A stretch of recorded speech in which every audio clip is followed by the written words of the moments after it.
तो दोस्तों राऊ की विधानसभा अगर बात करें और राऊ में इस वक्त हलचल तेज है।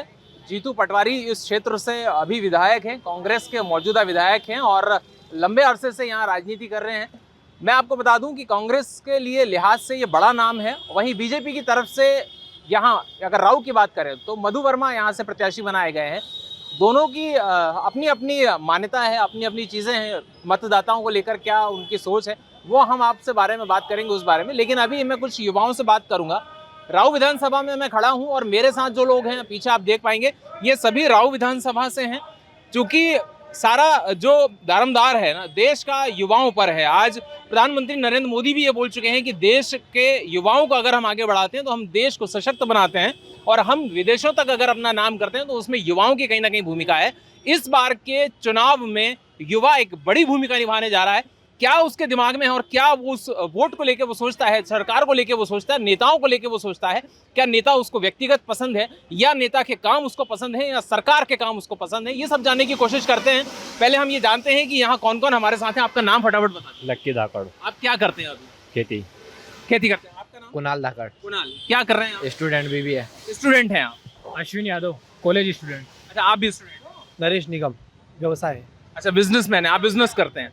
उज्जवल रावलिया किसान हूँ मैं। किसान हैं आप? मतलब मेरे पास स्टूडेंट मिक्स किसान बिजनेसमैन सभी। आपकी प्रोफाइल क्या है? हर्ष नागर, मैं लॉ स्टूडेंट हूँ। आप लॉ स्टूडेंट हैं, कानून से जुड़े हुए आप छात्र हैं। खैर, तो हमने ये जाना है कि हमारे साथ कौन कौन तरह के लोग हैं, किस तरह के युवा हमारे साथ खड़े हैं, ताकि हम थोड़ा इजीली बात कर सकें, आसानी से बात कर सकें, उन मुद्दों पर बात कर सकें जो राऊ विधानसभा के मुद्दे हैं, इस देश के मुद्दे हैं। देश के प्रधानमंत्री के बारे में बात करेंगे कि क्या उनको लेकर के ये लोग सोचते हैं। आपको क्या लगता है, चूंकि आप MBA किया आपने, तो मैं शुरुआत आपसे ही करता हूँ कि जब हम मैनेजमेंट की बात करते हैं तो मैनेजमेंट गुरु के तौर पर क्या दुनिया मोदी को देख रही है? बिल्कुल, मोदी जी का जो मैनेजमेंट है उन्होंने जो पिछले 10 सालों में जो किया है कि हर तरीके से हर चीज़ में हर फील्ड में बहुत नीचे जो हमारा शून्य से जो और मोदी जी का जो एक एजेंडा है कि जो हमारा नीचे का जो व्यक्ति है, जो गरीब व्यक्ति है, उस तक हम कैसे सहायता पहुंचा सके, उसी के तहत सबसे पहले जो मोदी जी लाए कि जो पहले एक होता था कि केंद्र से शासन वहाँ से अगर 100 रुपये भेजता था तो यहाँ आके वो 15 रुपये पहुँचते थे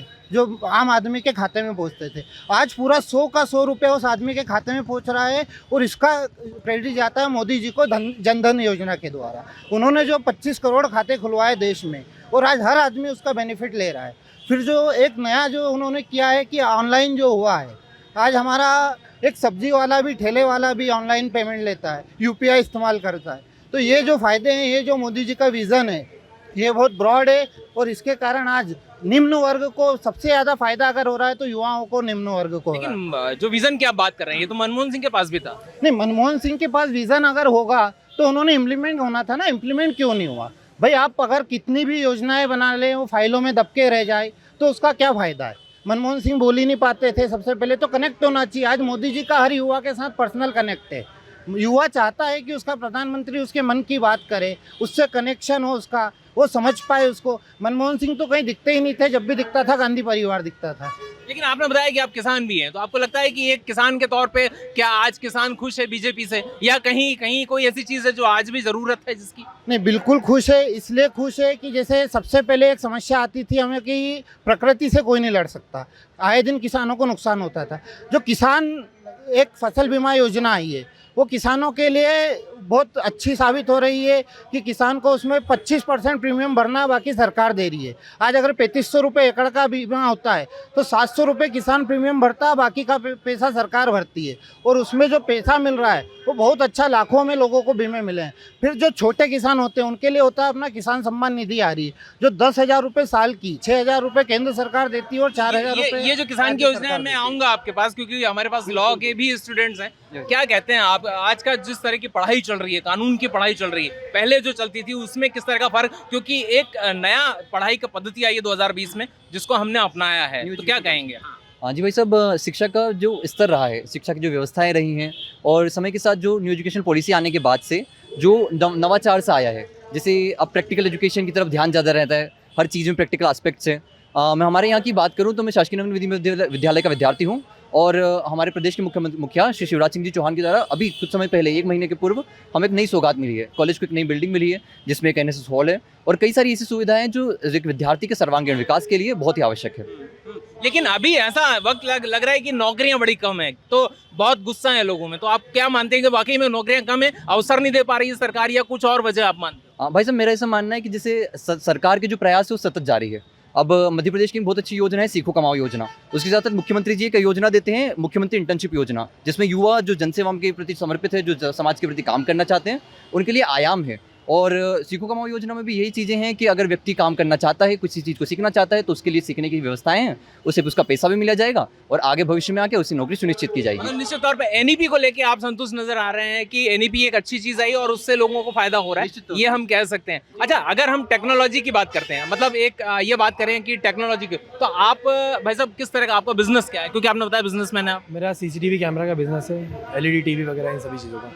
टेक्नोलॉजी में भी बहुत विकास हुआ है, जैसे नई नई टेक्नोलॉजी आई है, CCTV में आई है, दूसरी भी चीज़ें हैं सिक्योरिटी को लेके, तो उससे बहुत ज़्यादा फायदा हो रहा है। इंफॉर्मेशन टेक्नोलॉजी को किस तरह से गवर्नमेंट ने आगे बढ़ाया, मतलब आपको क्या लग रहा है? क्योंकि आप तो पढ़े लिखे भी हैं, यूथ भी हैं, बिजनेस भी कर रहे हैं और कहीं ना कहीं उन लोगों से भी जुड़े होंगे जो इस क्षेत्र में आ रहे हैं, तो क्या कहेंगे, किस तरह का लोगों से आप कनेक्ट हो रहे हैं? मोदी जी ने भी प्रमोट किया है, केंद्र सरकार राज्य सरकार दोनों प्रमोट कर रही है इन चीज़ों को, लोगों को बहुत, और स्टार्टअप के लिए नई नई योजनाएं बनाई हैं अभी, जैसे विश्वकर्मा योजना है नए बिजनेस को लेके, ऐसी बहुत सारी योजनाएं। और क्या ऐसी चीजें हैं जो कनेक्ट करती युवाओं को प्रधानमंत्री से, या अब मैं आपके राव विधानसभा में आता हूँ क्योंकि आज हम राव विधानसभा में आपके साथ खड़े हैं। क्या कहेंगे, राव में लोगों को नौकरी के कितने अवसर मिले, और मतलब आपके क्षेत्र जहाँ आप रहते हो, आपके कनेक्शन में लोग होंगे, फ्रेंड्स होंगे, क्या कहेंगे? गाँव में लोगों को नौकरी के अवसर मिल रहे हैं, लोग नौकरी करना चाहते हैं। अब लोगों को सभी को गवर्नमेंट जॉब चाहिए, तो केंद्र सरकार या राज्य सरकार मिलकर सभी को गवर्नमेंट जॉब नहीं दे सकती। एक ही अब लोग बोलते हैं भजिए तल के नौकरी मिलना, तो ये पॉसिबल नहीं है। आदमी खुद भी, अभी जैसे केंद्र सरकार और राज्य सरकार ने ये योजना चलाई है कि सीखो कमाओ योजना, आदमी उसमें स्टाइपेंड भी दे रहे हैं। आप अगर जाओगे सीखोगे उसमें भी आपको मिल रहा है पैसा। आप अगर सीखना ही नहीं चाहते हो तो फिर उसके लिए तो कोई भी कुछ नहीं कर सकता है। मतलब आपको लगता है कि 2023 में सरकार ने अच्छा काम किया, जो काम किया अभी एंड, क्योंकि हम हैं साल के, और बाकी अच्छा काम करेगी, या कांग्रेस के पास भी अच्छे लोग हैं लेकिन वो कर नहीं पा रहे, क्या ऐसा कहीं लगता है? कांग्रेस के पास विज़न ही नहीं है। कांग्रेस क्या करेगी, ना उनके पास चेहरा है ना विज़न है, तो उसको कैसे अपन देखेंगे फिर? आपको क्या लगता है कांग्रेस के क्यों राहुल गांधी लोगों के दिलों में जगह नहीं बना पाए? लोग ये कहते हैं कि वो लोगों के दिलों में जगह नहीं बना पाए, ऐसा हम नहीं कह रहे, लेकिन लोगों ने सुना है, हमने सुना लोगों से। नहीं, राहुल जी का ऐसा है कि राहुल जी सिर्फ मौका परस राजनीति करना चाहते हैं। राहुल जी कहाँ है? चुनाव के बाद आप ढूंढोगे तो राहुल जी बैंकॉक मिलेंगे। राहुल जी देश में रहते नहीं, देश के मुद्दों से, युवाओं के मुद्दों से राहुल जी का कोई सरोकार नहीं। राहुल जी सिर्फ चुनाव के समय आते हैं, चुनाव के समय युवाओं की बात करते हैं, जातियों की बात करते हैं, हिंदू कि सनातनियों को गाली दे रहे हैं लोग, राहुल जी उस पर चुप बैठे हैं। किस लिए? आखिर राहुल जी की ऐसी क्या मजबूरी है कि जो लोग सनातनियों को, हिंदुओं को गाली बक रहे हैं और राहुल जी के एक मुंह से एक शब्द नहीं निकल रहा है? राहुल जी कहीं ना कहीं सिर्फ चुनाव के समय आते हैं, उनको वोट चाहिए, वोट लेने के बाद राहुल जी वापस बैंकॉक उड़ जाते हैं। लेकिन मैं आपको रोकूंगा, आपको लगता है कि देश में हिंदू मुस्लिम में बढ़ गया है देश? ये अक्सर हो रहा है, बहुत ज़्यादा कई चीज़ें आ रही है, दंगे हो रहे हैं, कहीं पाकिस्तान खूब बदनाम हो रहा है, कहीं मुसलमान बदनाम हो रहे हैं, इजराइल और फिलिस्तीन को लेकर दंगे की बात आती है, वहाँ लड़ाई चल रही है, तो हिंदुस्तान में लोग आपस में एक दूसरे को कहीं उलझ रहे हैं, ऐसी खबरें आ रही हैं, क्या कहेंगे इन सब? हाँ भाई साहब, मेरा ऐसा मानना है कि कहानी सारी नैरेटिव की है। अब जिस प्रकार का नैरेटिव परोसा जाता है उस प्रकार का नैरेटिव लोग स्वीकार करते हैं। कई सारी चीज़ें ऐसी होती है जो वास्तविकता में भिन्न होती हैं और हमारे तक आते आते भिन्न हो जाती है।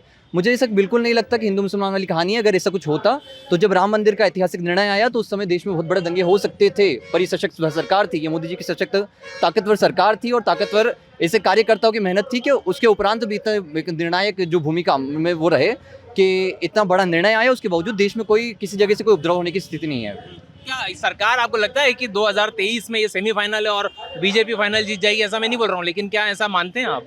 भाई साहब, मानता मैं तो 101% यहाँ से गारंटी इतने लोगों के बीच में कि 2023 में 101% मामा जी आएंगे और 2024 में मोदी जी फिर सरकार बनाएंगे। अच्छा, कांग्रेस के बहुत सारे नेता इस वक्त आपको देख रहे हैं, क्या कहेंगे कांग्रेस में क्या चीज़ कमी है जो पूरा करना चाहिए, या बीजेपी में कहीं कोई कमी है तो वो भी बताइए।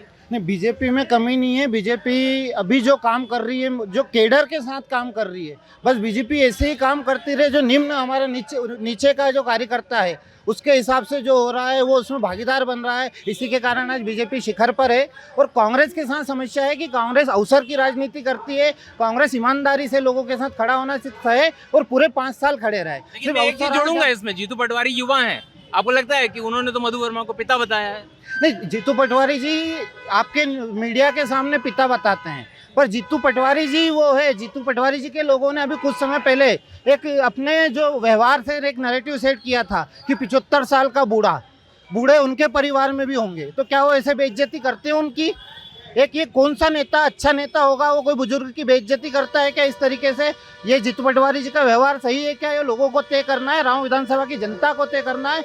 जो आदमी लोगों को सम्मान नहीं कर सकता, बुजुर्गों का सम्मान नहीं कर सकता, वो अच्छा नेता नहीं हो सकता, अच्छा विधायक नहीं हो सकता। राव के ग्रामीण क्षेत्रों में दिलों में जगह बना रखी जीतू पटवारी ने, ऐसा खूब प्रचार हो रहा है। जीतू पटवारी जी सिर्फ साइकिल से घूमते हैं, लोगों के कंधे पे हाथ रखने से वो साइकिल अब पंचर होने वाली है। जीतू पटवारी जी ने 5 साल 10 साल कोई काम नहीं किया। जीतू पटवारी जी उनका कोई काम बता दे, जीतू पटवारी जी कोई बड़ा काम बता दे। जीतू पटवारी जी दूसरों के कामों को भुनाना चाहते हैं। जीतू पटवारी जी जो राव विधानसभा में कॉलेज है, प्राइवेट कॉलेज है, वो व्यवसायी ने उसके पैसे से बनाया। जीतू पटवारी जी का क्या उसमें वो है? जीतू पटवारी जी बोल रहे हैं मैंने कर दिया। जो विश्वविद्यालय, डीएवी जैसी यूनिवर्सिटी ये सरकार ने बनाई है, सरकार के पैसों से बनी है। जीतू पटवारी जी ने उसमें क्या कर दिया? जीतू पटवारी जी खुद का काम बताए, यहाँ तक कि मैं तो बोल रहा हूँ जीतू पटवारी जी जो उनकी 5 साल की विधायक निधि है उसका हिसाब दे दे, बस वो भी नहीं कर पाए। तो वो तो ये सीधी सी बात बोल रहे हैं वो कि साहब मेरी तो सरकार ही नहीं है तो मैं तो काम करवा रहा हूँ, लेकिन बहुत मुश्किल है, बीजेपी के लोग काम ही नहीं करने दे रहे हैं। भैया विधायक निधि पे किसी का वो नहीं होता। विधायक निधि विधायक के अधिकार की चीज है, हर विधायक उसको कहीं भी उपयोग कर सकता है। पर उन्होंने सिर्फ उनके आसपास जो उनके पट्टे हैं उनको उपयुक्त करने में उसको लगाया है, अवैध खनन में लगाया है। और एक काज और एक आरोप लगाना चाहता हूं मैं, जो एक राव विधानसभा में सबसे बड़ा काम हुआ है वो टैंकर घोटाले का हुआ है। जीतू पटवारी जी ने पूरी विधानसभा में जो टैंकर बांटे हैं वो एक भी पंचायत के रिकॉर्ड में दर्ज नहीं है। उनके पट्टों को दिए हैं, जो आज कॉलोनियों में चल रहे हैं, कंस्ट्रक्शन का काम कर रहे हैं, वो सब पूरा बहुत बड़ा भ्रष्टाचार है। लेकिन फिर भी तो लास्ट टाइम 5,000 की बड़ी हार थी मधु वर्मा जी के लिए। मधु वर्मा जी को उस समय टिकट में देरी हुई थी, 13 दिन का समय मिला था, फिर भी 13 दिन में हम 5,500 रुपये ले आए थे। इस बार 25,000 से मधु वर्मा जी चुनाव जीत रहे हैं राव विधानसभा में, वो डंके की चोट पे जीते। ये देखिए बीजेपी समर्थक किसान मेरे साथ है, और ऐसे हालांकि ये नहीं कह सकता मैं कि उनकी विचारधारा अपनी है और अलग अलग क्या विचार हैं, ये सब तय करेंगे जब वोटिंग होगी और जब रिजल्ट आएगा तो ये बात सामने आएगी कि किस तरह से सरकार बनती है, कौन नेता विधायक बनता है। बहरहाल हम अपनी बात को ये रोकेंगे। नीरज के साथ उमेश भारद्वाज, एबीपी लाइव, इंदौर।